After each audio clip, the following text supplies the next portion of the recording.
Nouvelle tactique pour briser le blocus. Du blocus. Cette semaine, les États-Unis ont annoncé un nouveau programme pour escorter les navires à travers le détroit d'Ormuz. Est-ce que ce programme d'escorte va résoudre la situation? Est-ce que le détroit va être libre de passage? Est-ce que le pétrole va pouvoir être livré chez vous? Et plus important, comment est-ce que ça va vous affecter à la pompe? On va regarder ça ensemble aujourd'hui. Donc, petite mise à jour pour ceux qui ne savent pas où est-ce qu'on est rendu dans la guerre. Ça fait maintenant 10 semaines que les États-Unis ont lancé les hostilités contre l'Iran. Et en réponse à ça, l'Iran a bloqué le détroit d'Ormuz. Le détroit d'Ormuz, c'était un passage naval super important pour le commerce mondial, parce que c'est là où passe 20% du pétrole. 20%.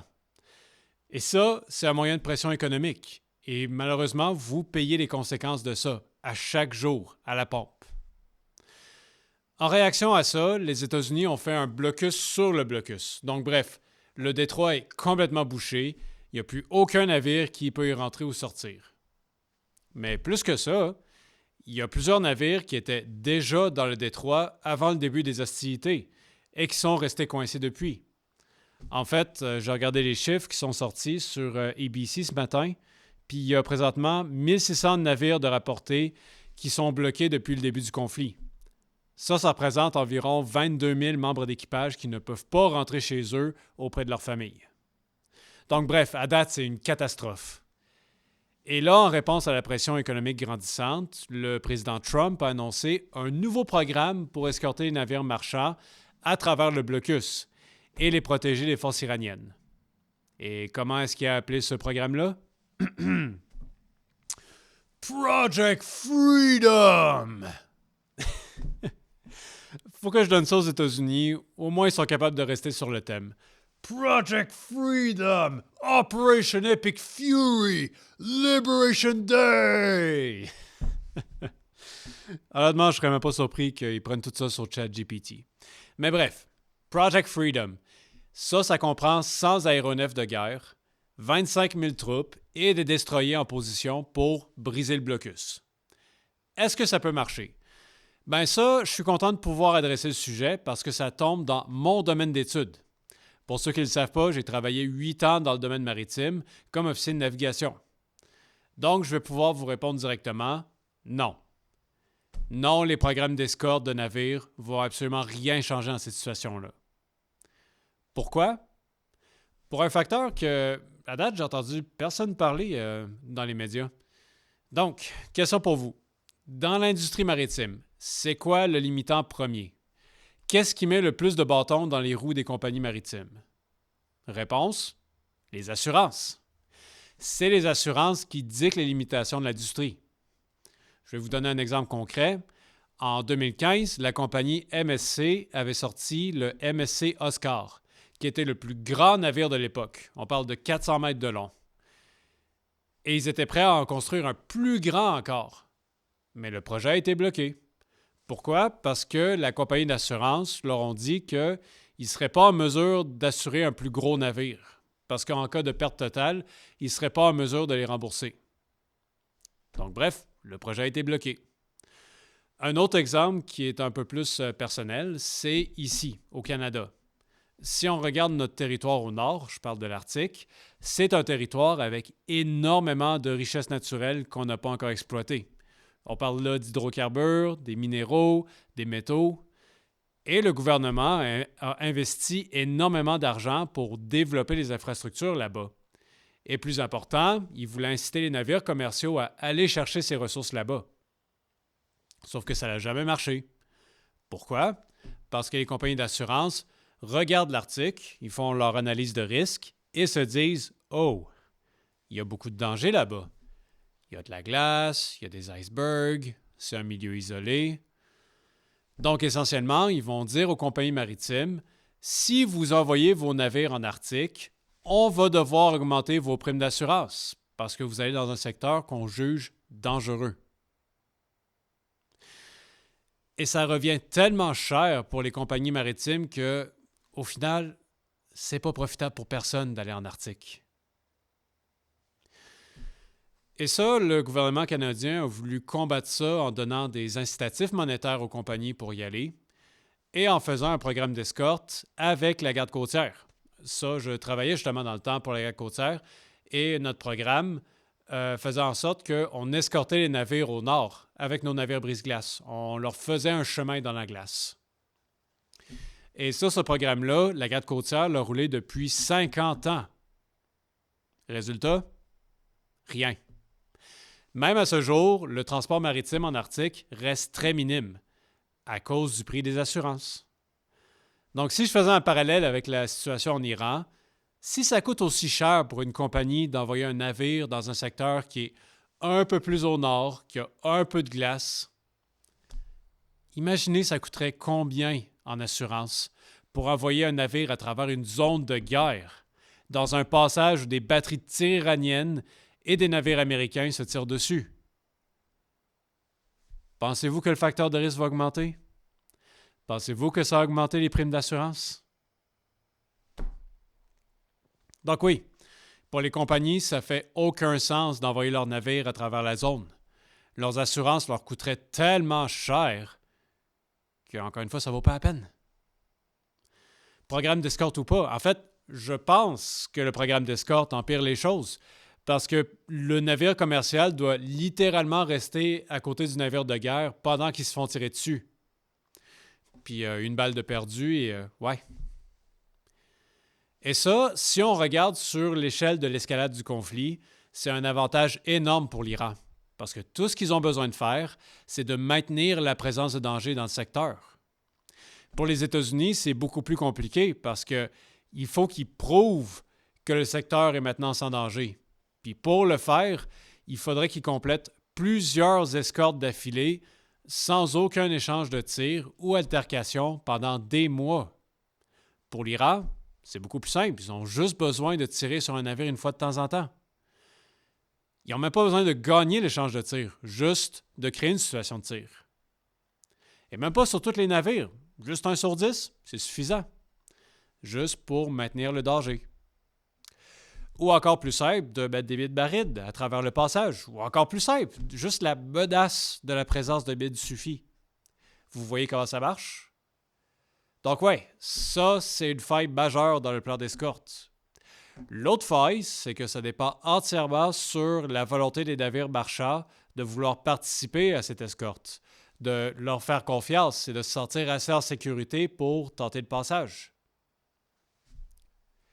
Sauf que si on regarde un équipage de navire, c'est du monde ordinaire, comme vous et moi.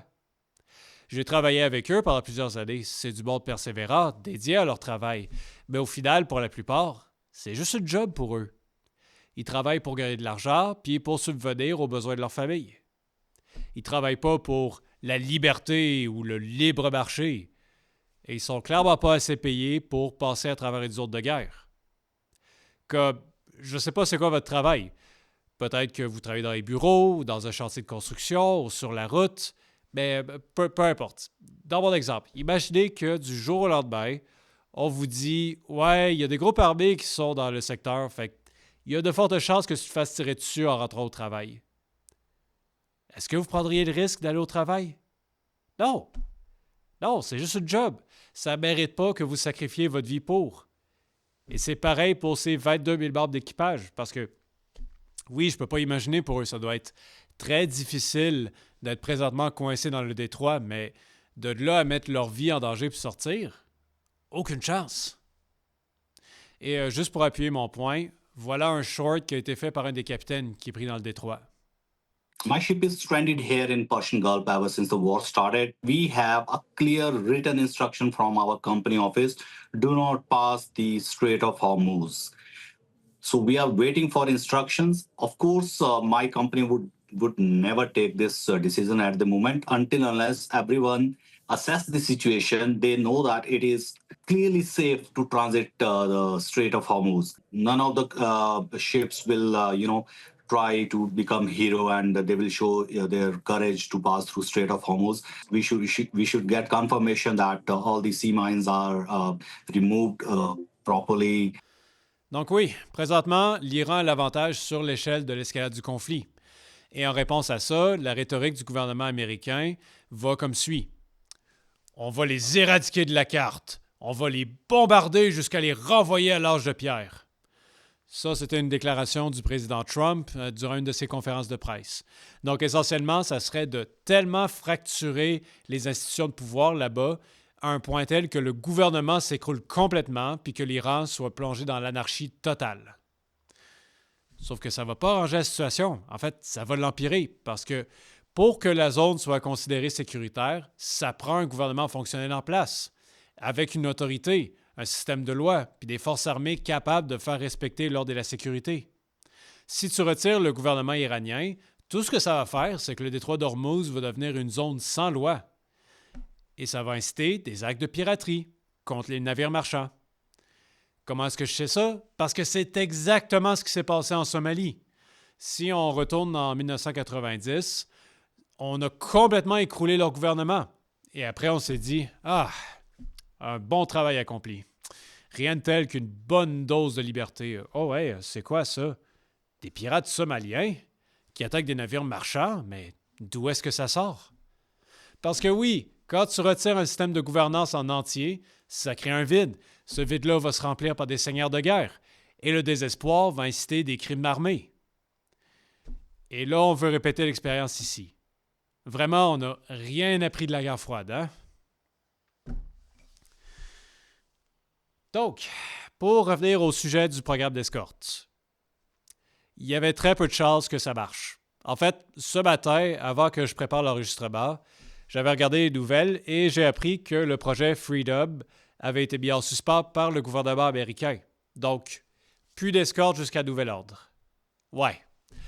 Ce projet-là n'aura même pas duré 48 heures, puis ils ont escorté 2 navires au total.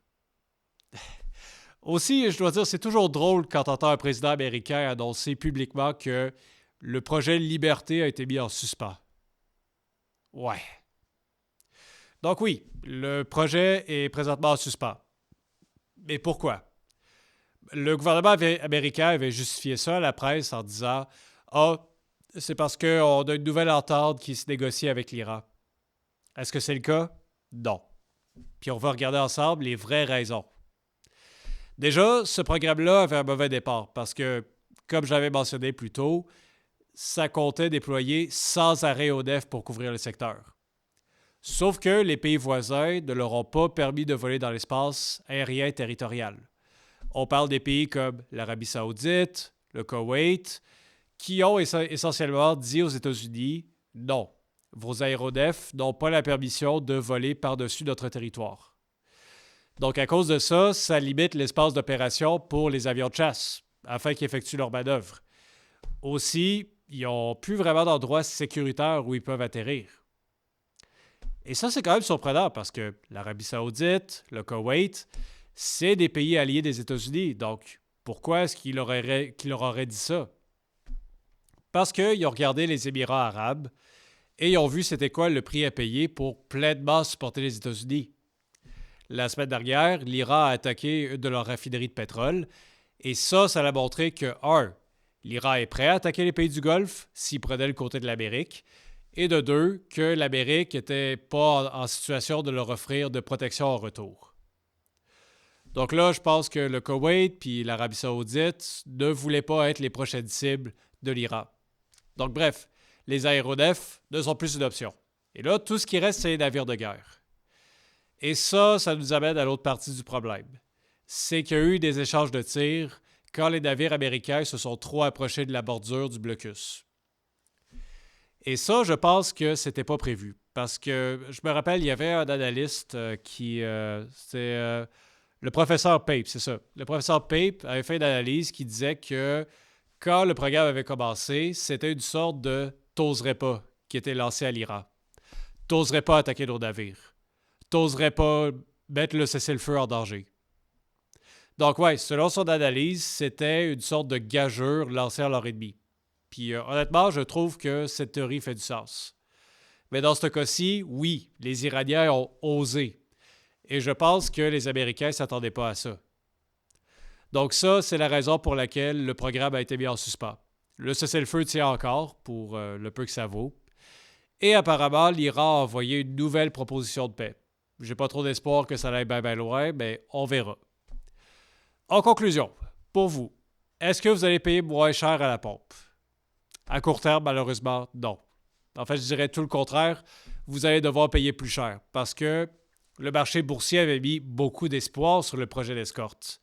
Mais là, maintenant que le projet a été suspendu, ça a créé un vent de panique chez les investisseurs. Les investisseurs ont retiré leur part, ça a créé de l'instabilité, le marché tombe, le prix monte. En fait, on a juste besoin de regarder le secteur de l'Illinois. Le prix du gaz a augmenté 2 fois dans la même journée. 2 fois. Avec ça, on est maintenant rendu à 5 $ le gallon. On garde un œil là-dessus sur tout ça. Merci d'avoir été des nôtres et n'oubliez pas, je veux vous encourager à faire votre propre opinion. Allez écouter d'autres sources d'analyse, des personnes qui pensent différemment de moi, puis sentez-vous libre de me contester dans la section commentaires. Aussi, comme d'habitude, merci de me supporter, subscribe, laissez un like. Merci tout le monde. Salut.